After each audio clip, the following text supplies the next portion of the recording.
Society's virtual genealogy event. I'm Laurie Grant, the Executive Director of Delaware County Historical Society, and on behalf of our board, our staff, and all of our volunteers, welcome to our community and welcome to tonight's event. Like most organizations, Delaware County Historical Society has had to pivot to online events, and actually we have found them to be far-reaching. So even when we open our doors for in-person events, we will most likely still continue these. So we hope you enjoy it. Speaking of in-person events, we are planning our 125th anniversary event for September 29th, and it will be a big celebration in person. So please mark your calendars, and we will be sharing more information about this event in the next few months.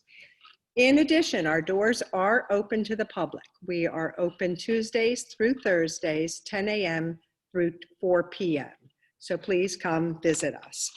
Now, on to tonight's program. Our guest speaker is Sharon Martini. And Sharon started, like many genealogists, started her career in genealogy just from her own personal interest in learning about her family's ancestry. She was actually first trained as an analytical chemistry. Now, Sharon says that genealogical research and scientific research use many of the same skills. I'm not quite sure about that, but that said, she did go on to get formal training and professional certifications in genealogy. So sit back and enjoy the presentation, and please hold your questions and/or comments until the end, and we will unmute you to ask your questions, and we will be taking comments and questions off the chat. So enjoy. Sharon. Okay, let me share my screen. One second.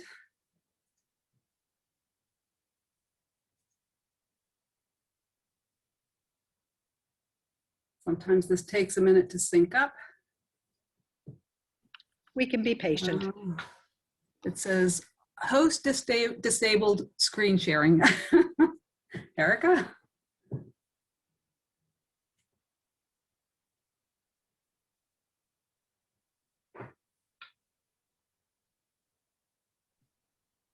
Thank you everyone for patience with a few technical glitches. You should be able to share your screen now. Okay.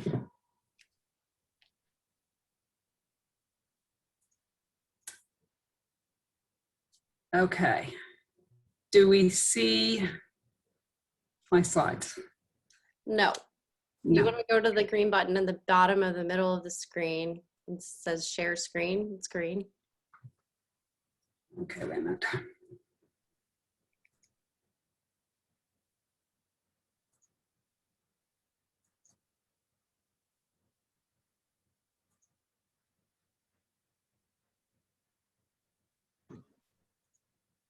There we go. Okay. All right. Now let me project. Sorry, we didn't rehearse this part of it. Just okay. Of course the thing. Okay. Laurie, I love your background. You're on mute. But I should say our background is in the research library at Delaware County Historical Society, and it's a wow when you walk in. Not only is it informative, but it's stunning architecturally. Great, we can see everything now. Okay, so you're just seeing the one slide, right? You're not seeing my notes, right? Right. We are seeing your notes. Oh boy. How do I do this? Oh boy.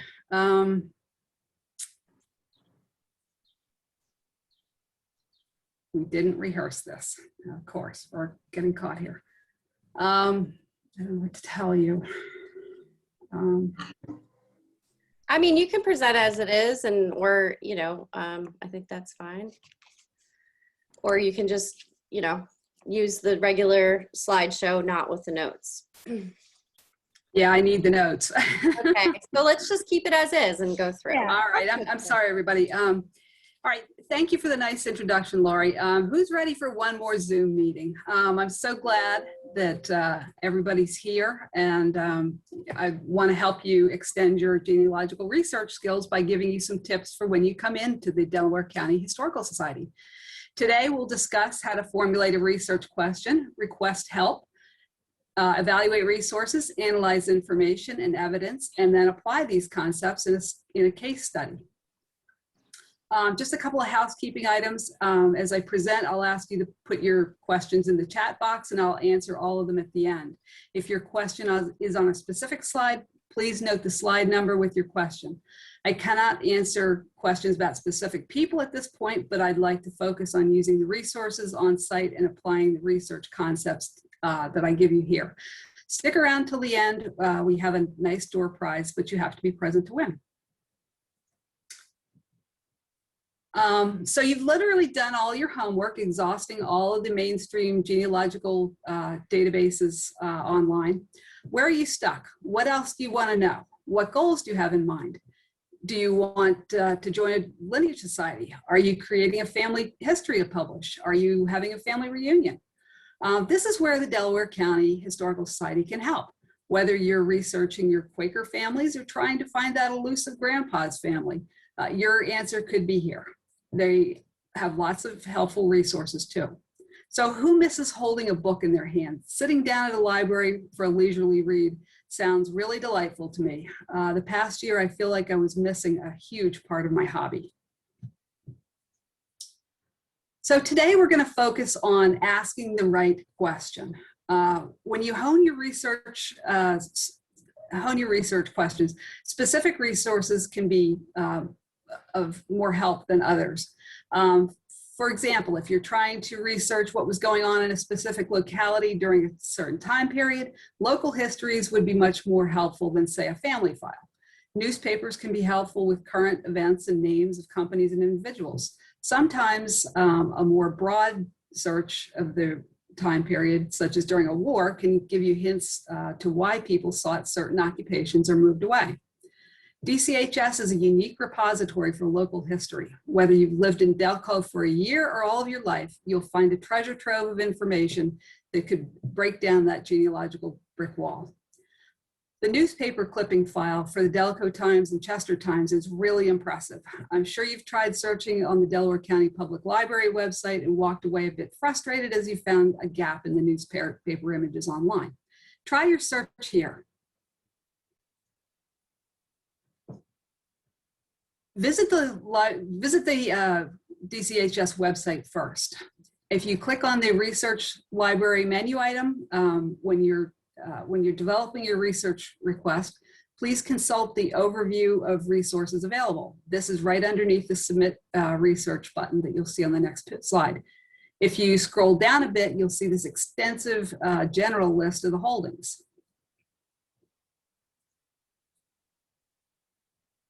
So requesting research. You want to visit the website, click the research library menu button, complete the online form, and develop a specific research question. Tell them who you want to look for, when, where, and what you want to find out about them, and why.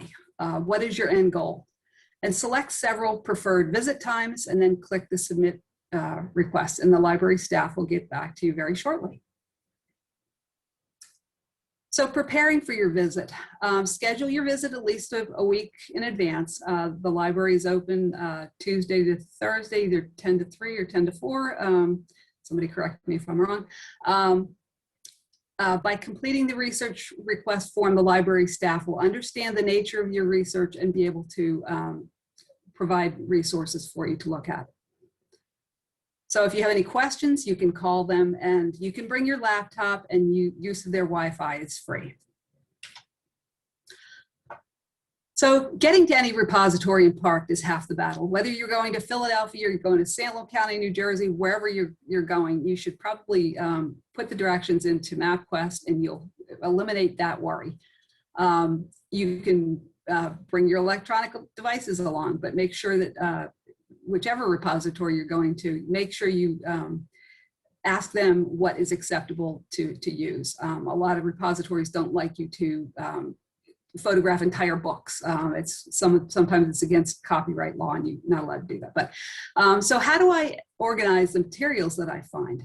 You can either make paper copies or take photographs, large format files such as original deeds or fragile materials are better photographed than photocopied. So there's a saying in schools these days, the etiquette in a repository is the same. Use 6-inch voices, which means somebody is only 6 inches away from you to hear what you are saying. Don't laugh. But I think they probably want you to modify that a little bit to be more 6-foot voices, practicing social distancing in our current times.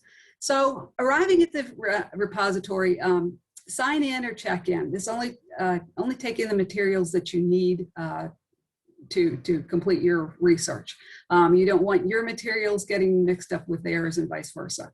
Silence your cell phone and respect other researchers with their quiet discussions with staff or your research companions.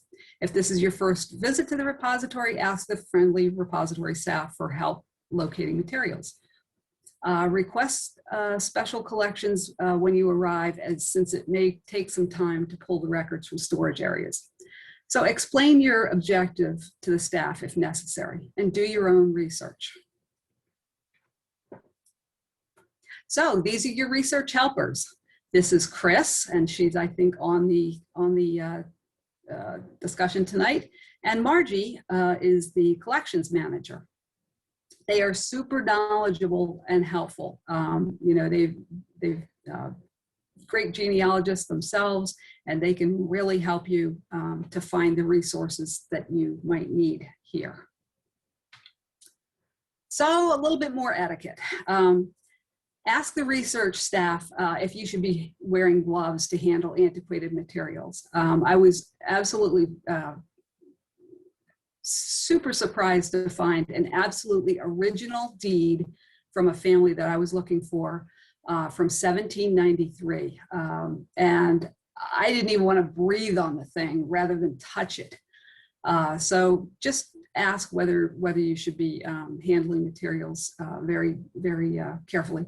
So also ask for help using microfilm readers and other equipment that you're not particularly familiar with. Handle only one film or file at a time. So if you're accessing the files, loose papers as in family files, always handle them in the order of appearance in the file. Don't change the order, even if they seem to be out of page order. Somebody probably might have put them in there with some method to their madness. Don't remove anything from the file. Make your own copies, even if there seems to be more than one copy in the file. Do no harm. Handle the materials with care and respect, as they may be the only known records available ever anywhere. Consider the future generations who might be looking for the same information. And respect and obey reshelving policies, as someone else could be waiting for the same materials. If your research reveals important new facts or what you was looking for, you could ask the repository staff if they would like a copy of your research for their files, if you are willing to share it. This may help someone down the road 25, 50 years. So genealogy basics. How many of you are completely new to genealogy? Just a thumbs up, thumbs down, whatever. If you use PC or cloud-based software for your research, what types of programs do you use? You can type in what your favorite family tree software is into the chat if you like. And so how many of us have our Aunt Millie's research from back in the 1940s? Her research is all done, right? And it's all complete and correct, right? So we always begin with the known facts. Check and recheck and document. Cite your sources. Create a paper trail and backup electronic files. Get yourself organized and formulate one question at a time to stay focused. So genealogical methods. We always kind of start with the last known fact about a person. And a lot of the time when we're researching deceased relatives, that is when did the person die? And we work backward in time. So what do you want to know about this person? Who does this question involve? When did they die? Where did they live? And do you know any other background information, such as a religious affiliation or what their occupation was? Do I trust my information, or are the sources credible? Is there conflicting information, such as different dates, places, or name variants? Could there be more than one person of the same age and similar age and locality? Make a plan to organize your existing research and plan to visit DCHS considering their holdings. So over the last year, you've looked at all kinds of online records, census records, military research, church records, wills, probates, inventories, orphans court, deeds, mortgages, civil court records, newspapers, books, whatever else you could get your digital hands on to look at.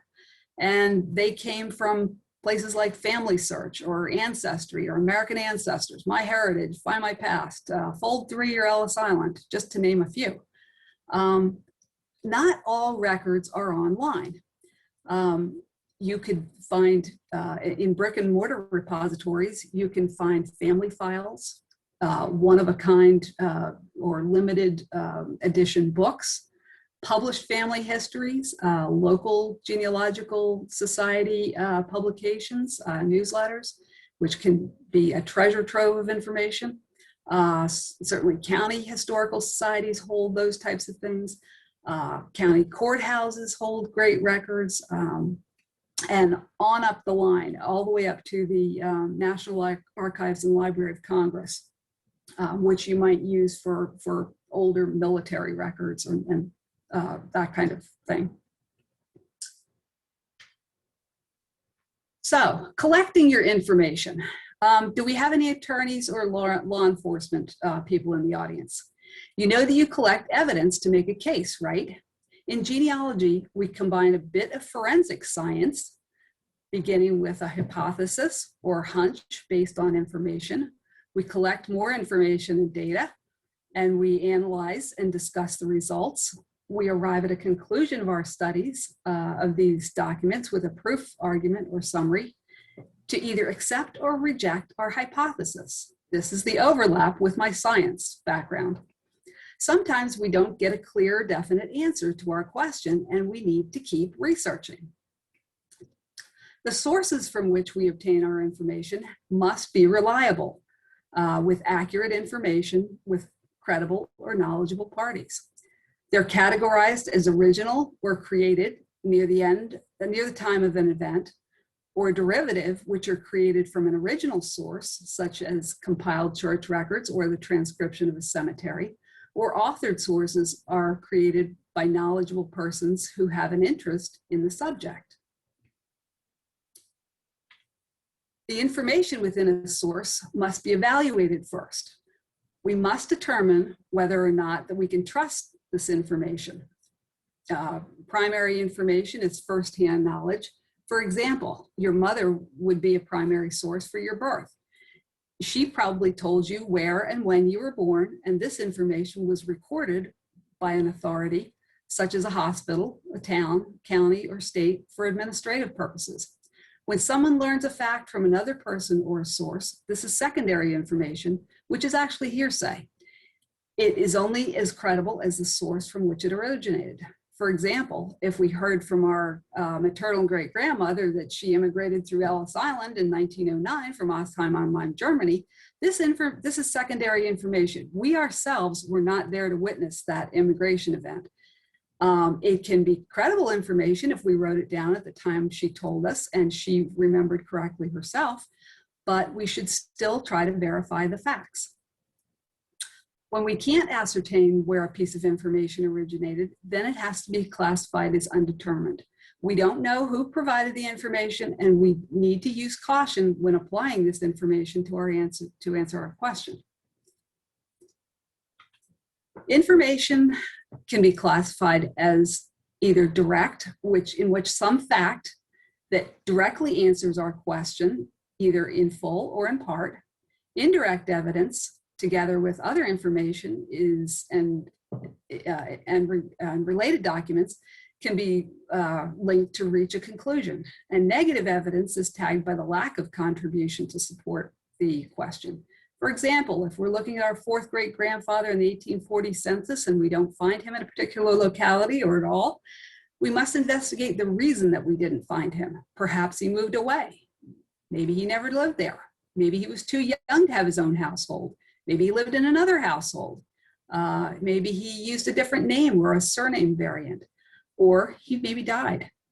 When we examine a source where we would expect to find information but find nothing, this is negative evidence.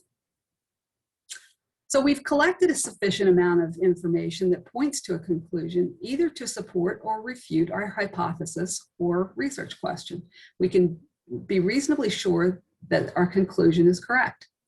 We also must conduct reasonably exhaustive research to arrive at a conclusion.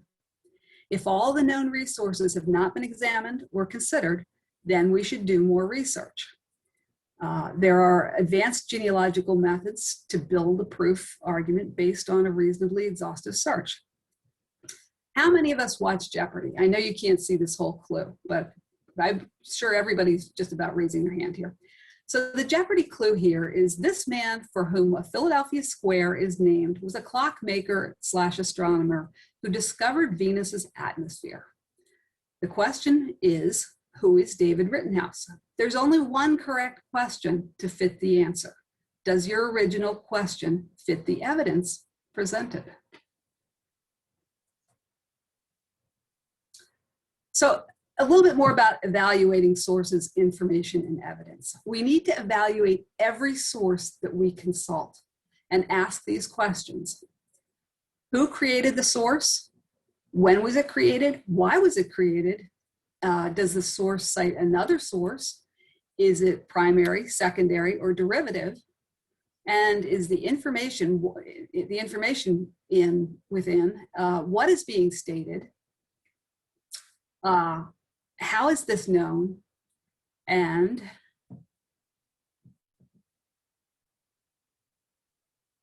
how is this known? And is there a primary source cited? My slide's a little behind. For example, this compilation of early church records of Delaware County is a derivative source since it was copied from original church records. Sometimes we can find the original images online or elsewhere, and we should do that if we suspect an error. Anytime records are transcribed or translated, errors are likely and should be expected. For these church books, local historians sat down with the original church records and compiled them into a very easily searchable volume with an index. These volumes were published slightly before the original records came online via Ancestry. The problem with published derivative sources is that if an error was published, it will stand until another edition is published, if ever. So the error may be propagated. So you need to be careful with derivative sources. So when does information become evidence? If the source is credible and verifiable, can this piece of information be validated and applied to answer the genealogical question? Does this information answer my question indirectly or partially? Was no information found where it was expected to be found? Does the information suggest that there's some other explanation? Is there a conflict with any other information?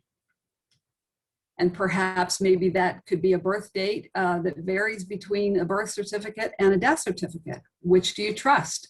Personally, I would go with the birth certificate since it was created much closer to the time that the actual event happened. And did we conduct a reasonably exhaustive search of extant records? I can't stress this enough, because just when you think you found everything, you find something else. So you always have to make sure that you covered, all of the bases. So building a proof based on evidence. We collect information and build a collection of information. Some may be applicable to our question and some not. We cannot just cherry pick and ignore information that doesn't fit or calls other information into question. We must resolve all of the conflicts. Why is that information contradictory? Who provided it? For what purpose? Was the informant in a position to have firsthand information?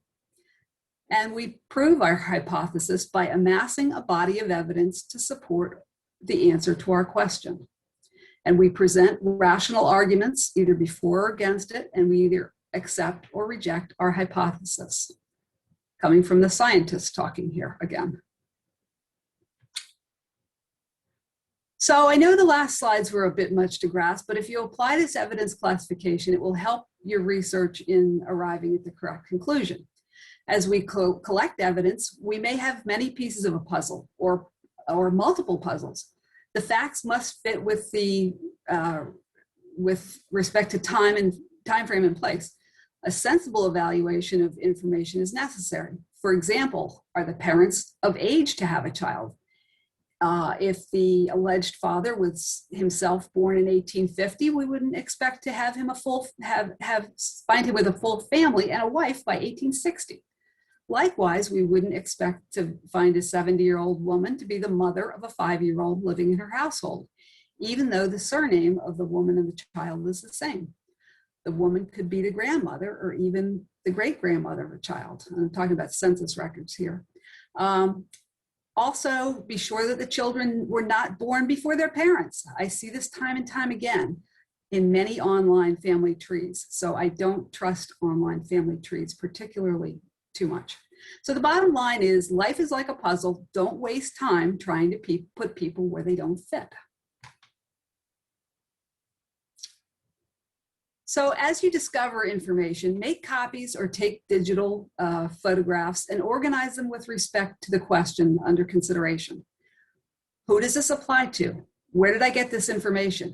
Which leads me to my next topic. So I usually use a lot of electronic files, and file them or group them into folders and keep them on a flash drive or my PC and back them up everywhere I can think of. So, citation style. So remember the note cards that you used for your 8th grade history project and term paper? Well, the footnotes are back to haunt you. Never thought you'd use them in real life unless you're a journalist or a scientist, did you? In genealogy, we use them all the time, and you should too, because your research sources should be rediscoverable. There's a book for that. I truly wish that I could say that there's an app for that, but I'm sure that's coming to a smartphone near you, though. So many family tree software packages also include referencing and source templates, and you just need to fill in the information. And some even create the source for you when you accept the information from a particular person. So we have 2 different citation styles. You have a bibliography style, which is in alphabetical order, goes at the end of your report.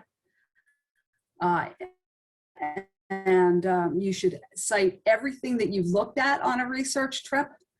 And if you're actually writing a report, you can use footnote or endnote style, and they will go at the bottom or the end of your report. Some people think that endnotes and a bibliography are kind of redundant, but it just depends. The endnotes are definitely a little bit more detailed as they include page numbers.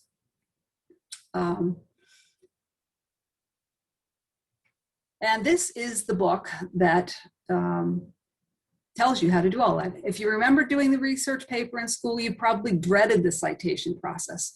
If you're a researcher, such as a scientist or journalist, you might be familiar with EndNote or Zotero or similar software that formats your bibliography to whichever style you want, APA, MLA, Chicago style.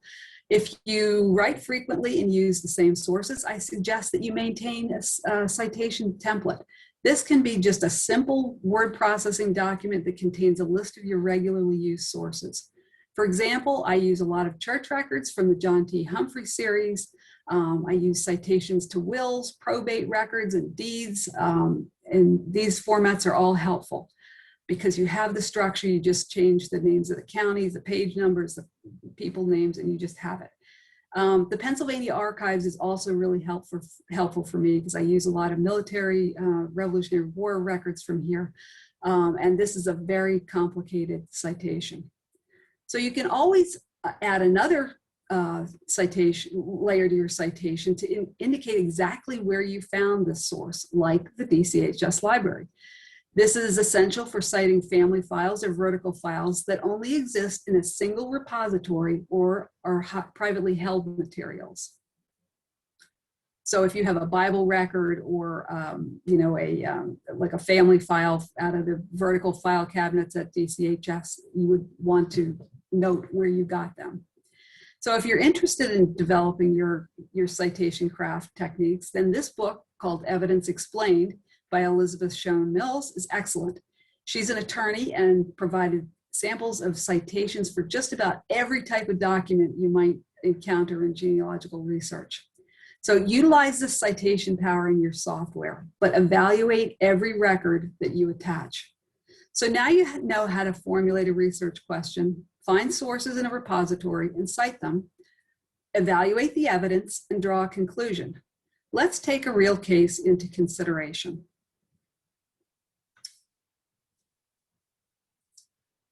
So I chose to present this case study because every time I drive across Smithbridge Road in Concord Township, which is almost daily, I've wondered if the Palmer family who owned that land for generations prior to the Revolutionary War was my family. And that were those Palmers directly related to either the Palmer families who arrived with William Penn's Society of Friends. I'd like to be able to join the Welcome Society of Pennsylvania, but I haven't been able to find evidence linking my family to any Palmers prior to 1777. So I need to find the connection between my known Palmer relative and those who arrived with William Penn. That's my long-term goal and my immediate research question. So this is the kind of thing that you will put into your research request, letting the staff know what you want to research.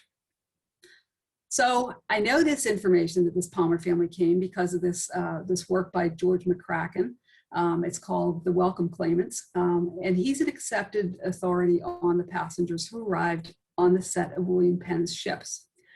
This was published in 1970, so a lot has been added since then. But only 23 ships crossed the Atlantic within about 9 months.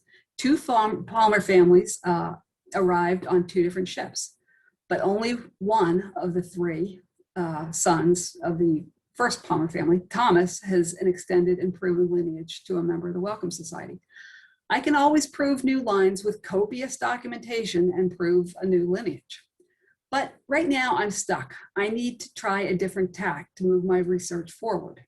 We're going to try a top-down approach, starting with a clue that I have from prior research, and I hope to link this clue to new information, which would become evidence.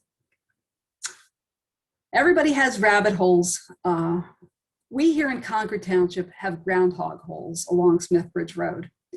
So let's dive down the Palmer family groundhog hole.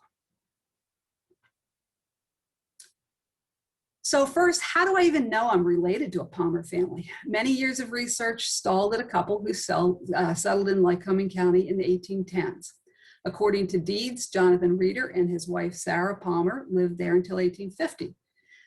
We know that Jonathan Reeder was from Bucks County, but we haven't been able to find information on his wife or her family other than the that her given name and maiden name was written in the family Bible. We have some hints on who her father could be, since they named one of their sons Lewis Palmer Reeder. So a few things here. Census records are not going to be much help here, since they only name the heads of the household, which were listed prior to the 1850 census, and the census records between 1850 and 1870 name all of the members of the household, but do not provide exact relationships. So we need to be careful when we evaluate a census record for the relationships. When we're completely stuck, we try this top-down approach and hope that we find this connection. So I've given you a lot of other things that I know here about this family. The husband was born right about the same time, and he died right during the 1850 census. They had this son, Lewis Palmer Reeder, born in 1801. And I have searched all kinds of Bucks County records, including wills, deeds, probate records, all kinds of things, and yielded no Palmers, naming a daughter named Sarah, who was the wife of Jonathan Reeder. So here are the databases that I've searched. I just briefly mentioned those. And I've been working on this for years. So I've made some personal observations of this area. We're talking about, Concord Township now. And I know this Palmer family were members of the Society of Friends, lived in Concord Township prior to 1790, based on religious and census records. This Lewis Palmer lived in Chester and Ridley Township in 1790 and 1800. Where can I obtain more information to address my research question? So, and also, as you can see here, I still handwrite a lot of my notes, especially when I'm working on many generations of a large family. It helps me to see the relationships really quickly. These notes are from the Palmer probate records from Delaware and Bucks County. I've made an abstract for each will. So let's give this a try. So where do I begin?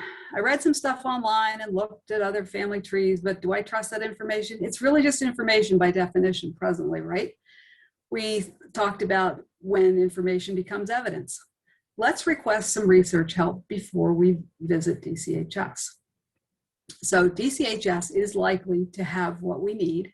Why? Because Concord Township is in Delaware County, which was formed from Chester County in September of 1789. What should we look for at DCHS?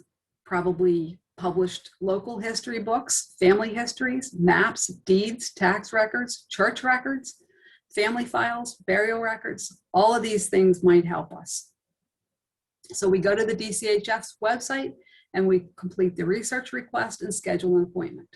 So newspapers are not going to be particularly likely to help us in this particular colonial Revolutionary War era, because there was only one or two in Philadelphia. And if you remember Ben Franklin's Pennsylvania Gazette, that was one of them.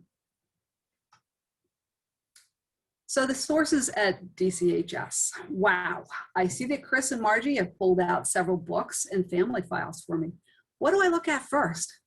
I tend to prefer to look at the thinner files first so that I budget my time. Most of the time I'm on the clock for a client, and I need to really budget my time. But I document everything that I've reviewed, regardless of whether I found anything useful, so that I know that I covered that source, and I cover my bases with a reasonably exhaustive research study. So if I find something of interest, I note the page and the relevant information. Perhaps I make a photocopy or take a digital photograph of the information. If it's a book, I get a copy of the title page and note the page number. Also, be sure to get copies of previous or subsequent pages, as the information may be continued. I'm not going to go through every source here in this case study. Don't worry, I only have about 15 minutes left. So we'll move on. So first we need to evaluate the book itself. When was it published? 1884. in Philadelphia by L.H. Everts & Company. The author was Henry Graham Ashmead, a very well-known historian. We ask ourselves, was the author related to this family of interest? Probably not in this case. Why was this work even created? These biographical sketches in these county histories were generally purchased by prominent families wishing to commemorate their forefathers. The information provided herein is not footnoted with primary sources, nor is there any indication who might have provided this narrative. So we have to be cautious with this county history. In the index to the biographical sketches section, we find a Charles and a Lewis Palmer in Concord Township. Let's concentrate on the elder Charles at this point, since he's probably closer to our target subject, John Palmer, who may have arrived with William Penn's delegation from Great Britain.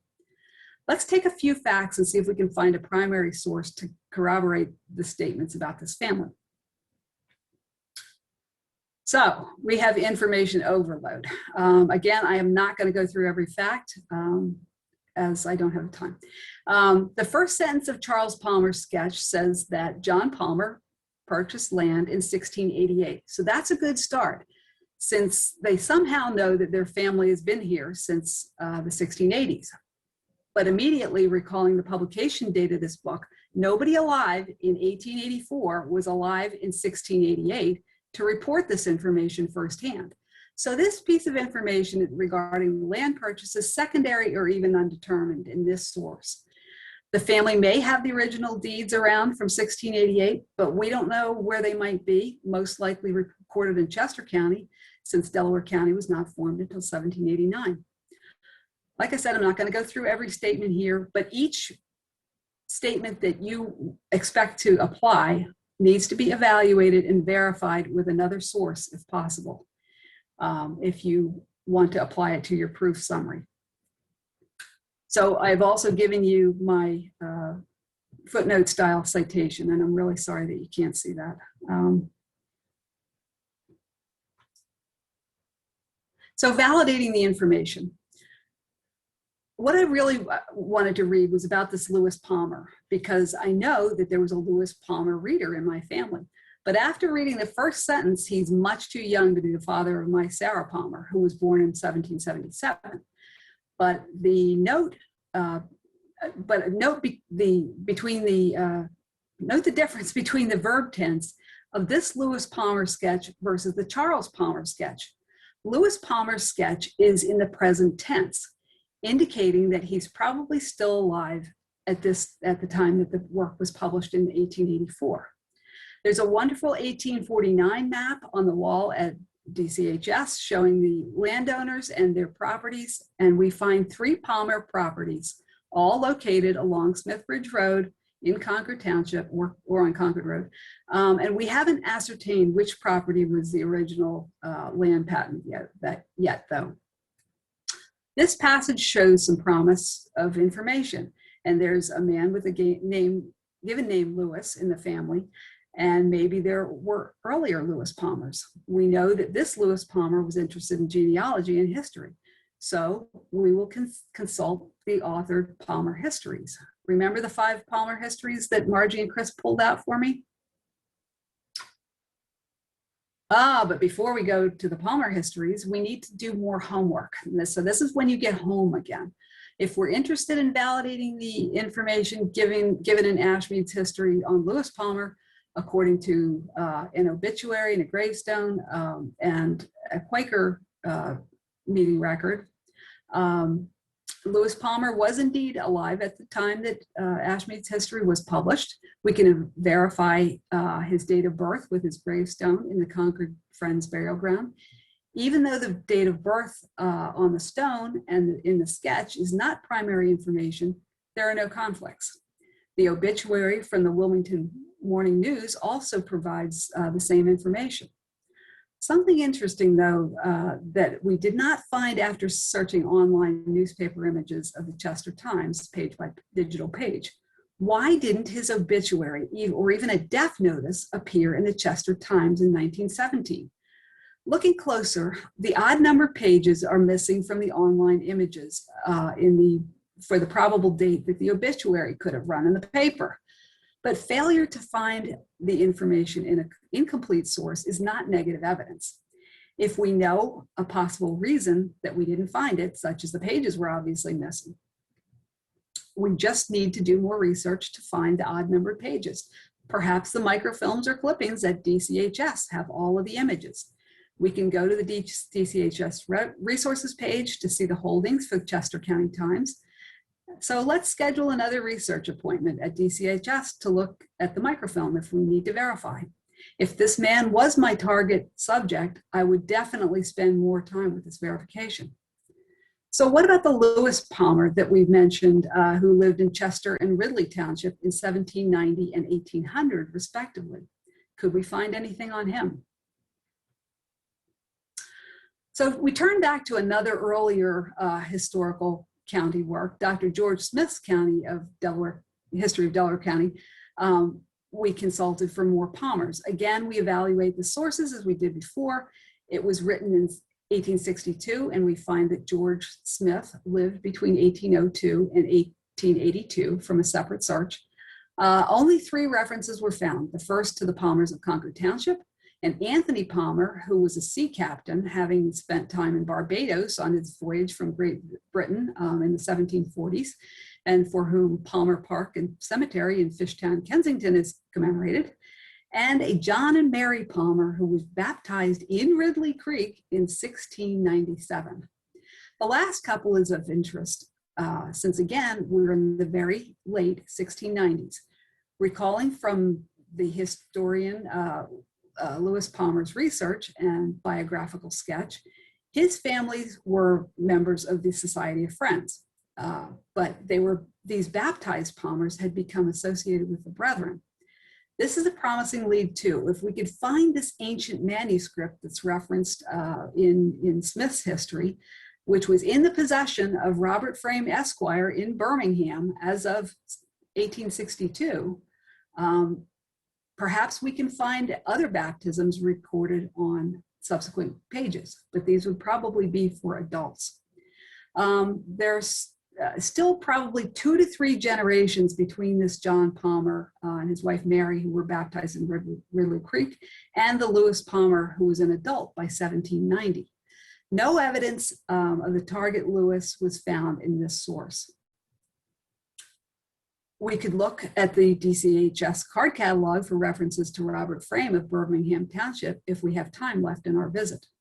And again, we create a citation to this work, noting the special citation where this information was found, because it's a footnote in this book, and we should kind of sub-footnote that in our footnote. So you can see what just could have happened here. We nearly lost our focus on the research question and subject, veering off onto a Robert Frame tangent. Let's make a note that we need to do more research on him later. Now let's turn our attention to the Palmer family histories. Both were written by our subject, Lewis Palmer, who was born in 1837.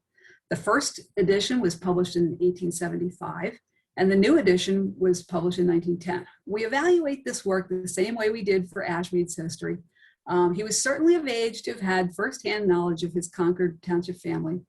On the opening pages, he transcribed the original deed or patent from 1688. This is a sign that the research presented was based on fact and not memory.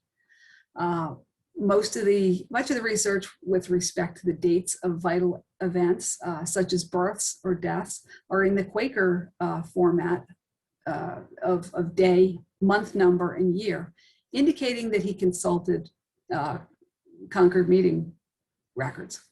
Another item that we notice is that the 1875 edition of the Palmer history predates Ashmead's history. So Lewis Palmer was already busy with his research, and perhaps Ashmead knew of Palmer's work and asked him to write up a sketch for the 1884 work. So consulting the index at the end of the book, the names are arranged by generation. We find only one Sarah Palmer in the 5th generation. Alas, she was born in 1789 and died in 1805, so this is not my Sarah.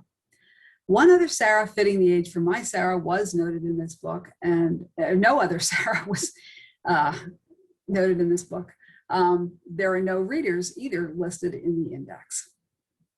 Only one other reference to a Lewis Palmer, who was born in 1801 and died in 1825, was noted by the author. So this other Lewis is not the father of my Sarah either. So you can see we've thoroughly evaluated and explored just a few of the resources here at DCHS.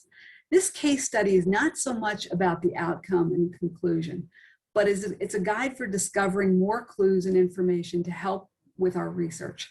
You can see that there's a lot more to do, and we satisfied an element of our genealogical methodology, which is conducting a reasonably exhaustive search in sources that we might not expect to find information to support our conclusion.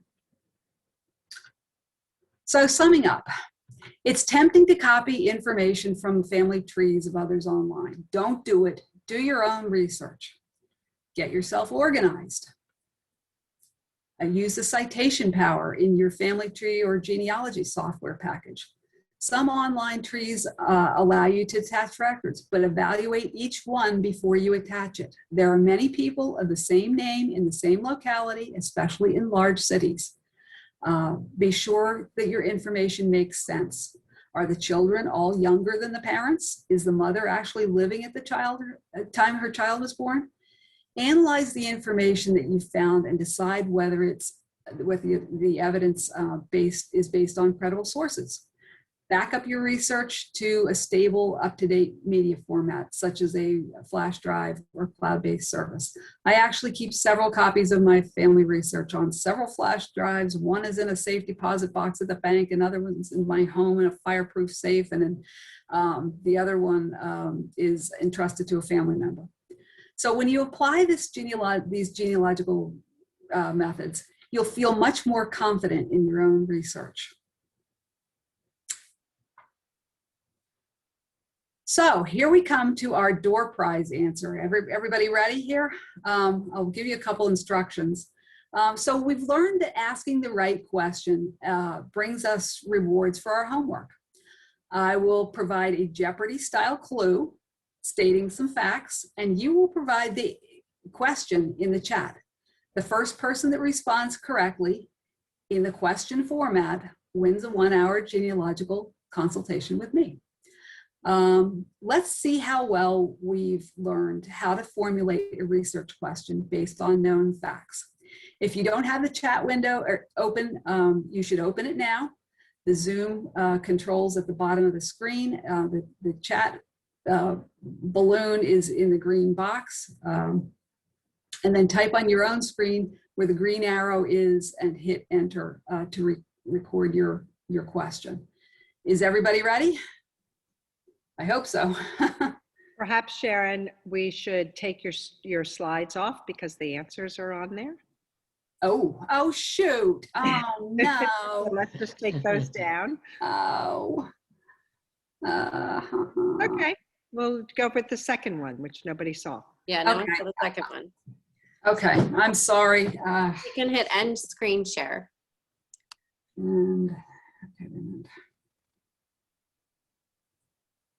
Okay, let me read you my second question. All right.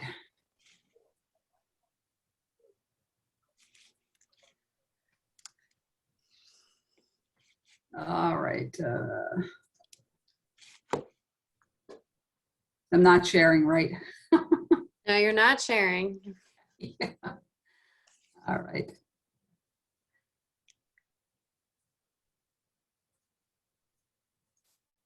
Okay, here's the alternate question. In recent years, a township in Delaware County was renamed to avoid confusion with that of the same name in an adjoining county. State both the original township and the name of the new township. That's a good one.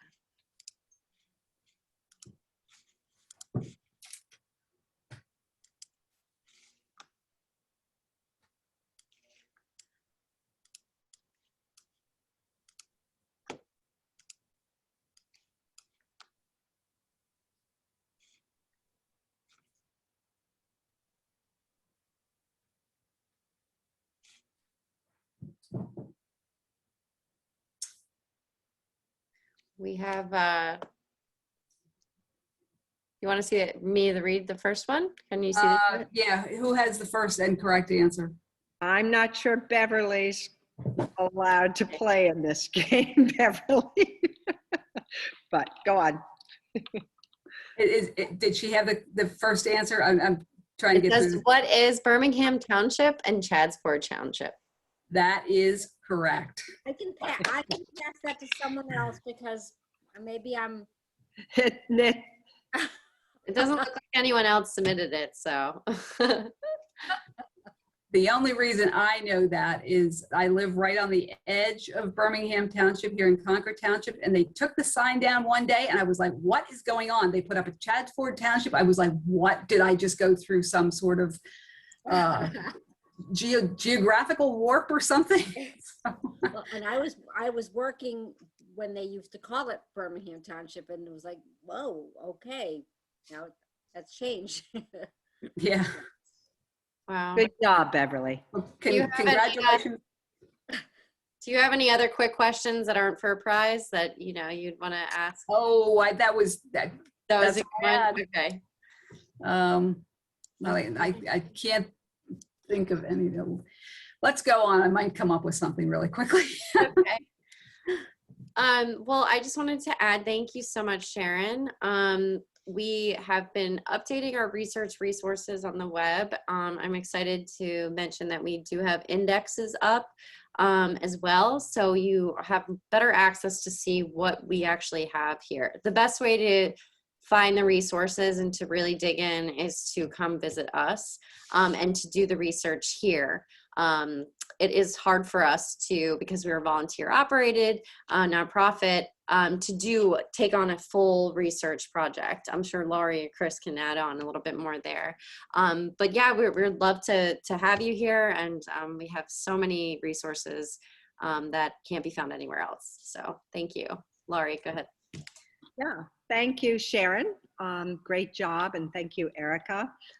Chris, I see you here. Chris is one of our researchers along with Margie and other volunteers.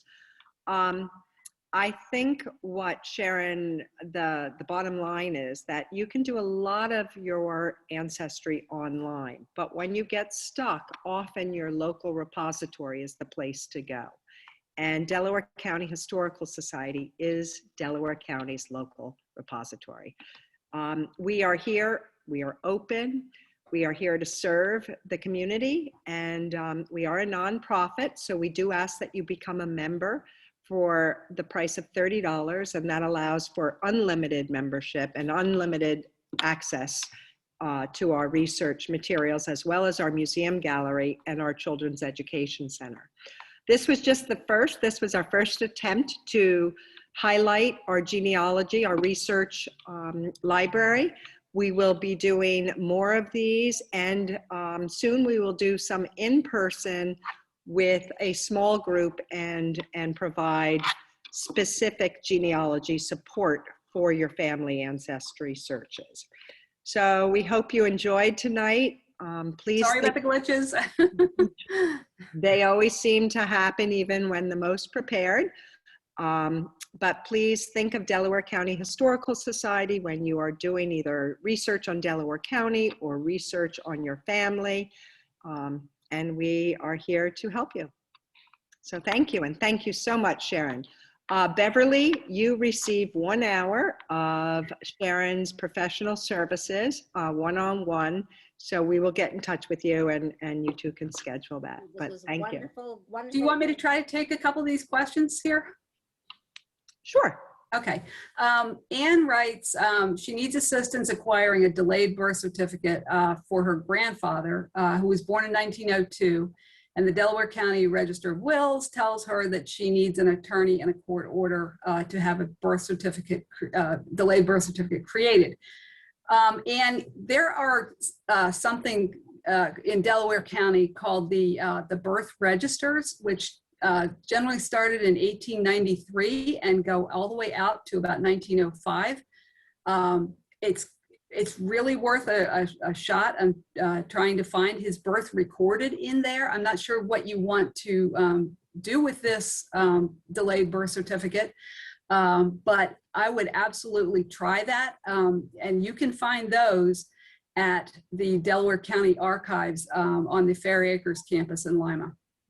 So if you call up there and ask them to see the birth registers, they can help you. So that would be a record created by the county. Let me see if there's any other ones here.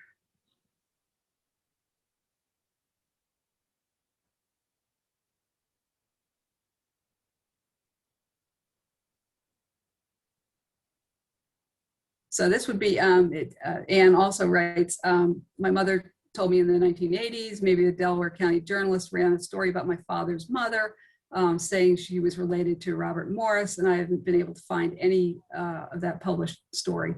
I would say Robert Morris was probably, you know, if you're talking about the Robert Morris, the Revolutionary wartime man, try the DAR databases. You might find an entire lineage there. And also definitely try the older records, older newspaper holdings at DCHS. You might find this on microfilm. And I think you could look in the card catalog. They might have some of the names indexed for Robert Morris, and you might find Robert Morris, a treasure trove of Robert Morris information there. So I think that is all the questions. No, I have a question. One more? Okay. It's 7 o'clock. I posted it. I Yeah, think. it's, go and read it. It's my relative is buried in Immaculate Heart Cemetery in Linwood, PA. This is per the death certificate. They cannot find her in the cemetery. What do I do? They told me they inherited the cemetery from Philadelphia Diocese. Okay. Generally, when you can't find a headstone, possibly the family never bought one.